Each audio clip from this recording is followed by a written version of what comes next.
안녕하세요. 테크카페 김진배입니다.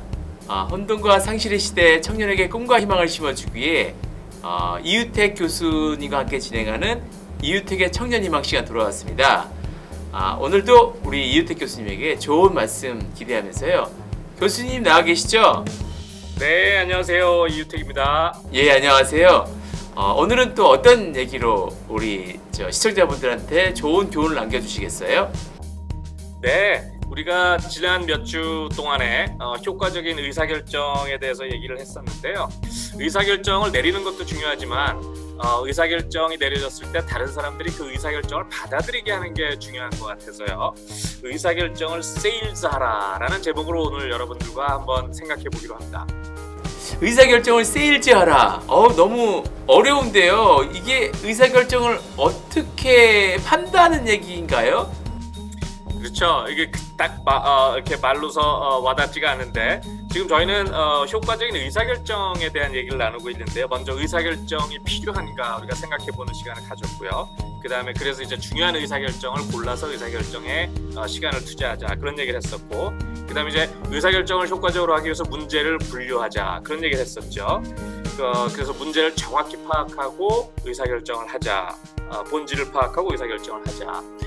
말씀드렸듯이 그렇게 의사결정을 한다 하더라도 다른 사람들이 그 의사결정에 동의를 하고 그것을 받아들여야 되는데 그렇게 협력하지 않고 반대편에 선다면 참 이렇게 난감한 상황이 될 거예요. 그래서 오늘의 주제는 나의 의사결정을 어떻게 사람들에게 세일즈를 잘해서 그 사람들이 받아들이게 할 것인가 라는 주제가 되겠습니다.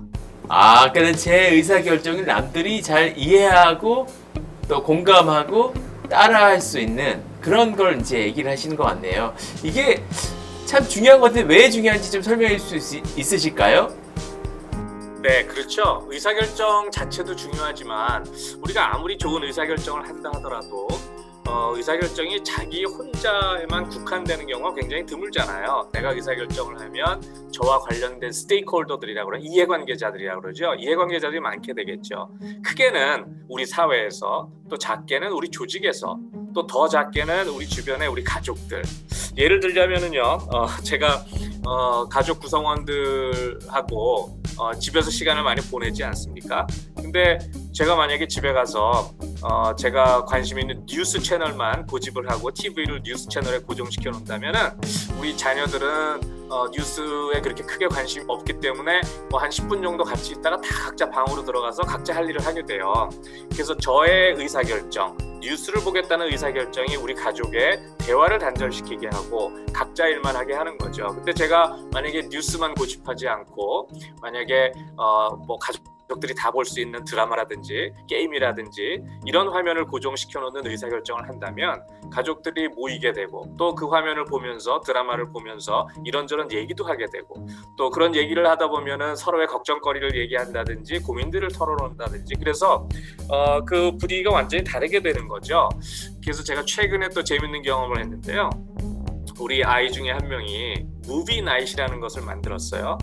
이제 주말에 이제 가족들이 다 모여 있을 때 그냥 모여 있기 재미없을 테니까 무비 나잇이라는 거를 제목을 만들어 가지고 그냥 무비 나잇에서 우리 같이 영화를 봅시다라고 얘기하는 것이 아니고 종이를 하나 만들었어요. 그래서 거기다 우리가 사인업 쉿이라고 그러는데 거기다 칸을 다 만들어서 가족 구성원들한테 돌아다니면서 만약에 무비 나잇에 조인하려면 같이 참여하려면 이름을 쓰고 사인을 해라. 그리고 그 옆에 과자를 가져오든지 영화를 보는 그 시간에 뭐를 컨트리뷰션 할 것인가, 공헌을 할 것인가 그런 그 책임, 리스폰서빌리티를 적게 해놨어요. 그거 참, 그 5명 가족끼리 다 모여서 그냥 영화 보자 약속하고 영화 보면 되는데 뭐 이렇게 이런 것까지 하냐 그랬더니 그 재미로 한다는 거예요. 근데 생각을 해보면 이렇게 어느 날 언제 어떤 영화를 같이 보겠다는 걸 미리 다 홍보하는 거죠.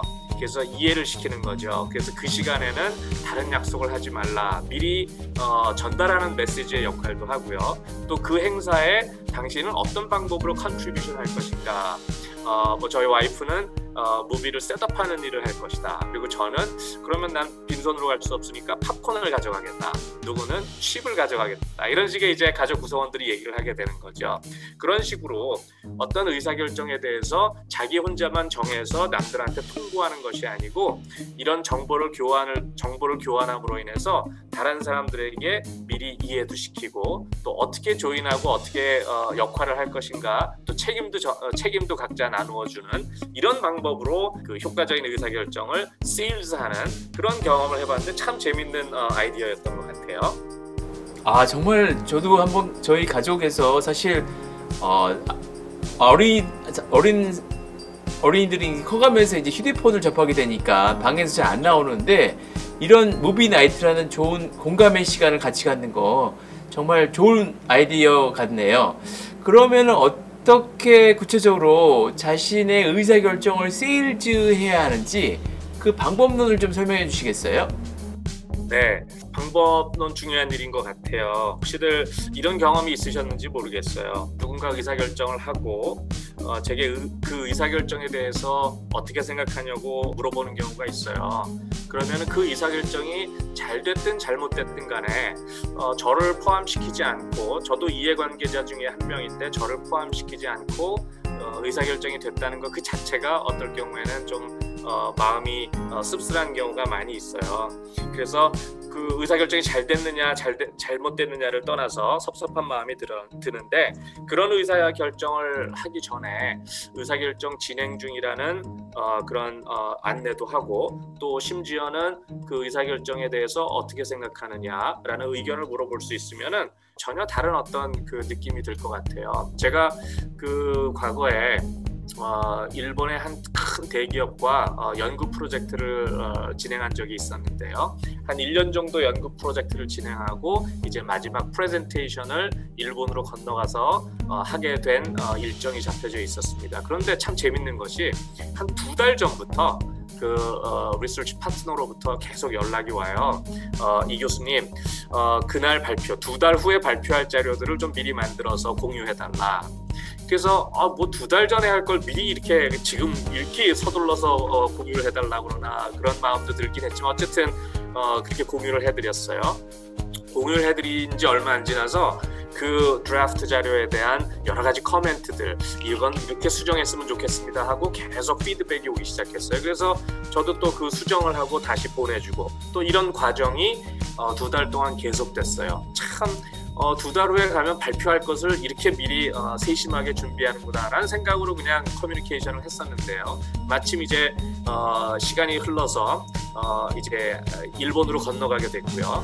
일본으로 건너가서 저를 환영하는 환영 저녁을 먹고 난 후에 심지어는 저녁 시간 이후에 다음날 아침에 발표인데도 저에게 요 몇 가지만 좀 수정해서 발표해 주시면 안 되겠습니까? 라는 그런 요구를 할 정도로 마지막 순간까지 수정을 요구하더라고요. 그리고 나서 이제 그 다음날 아침에 발표를 했어요. 대기업이니까 뭐 사장님이야 부사장님 중역들 다 모인 자리에서 발표를 했습니다.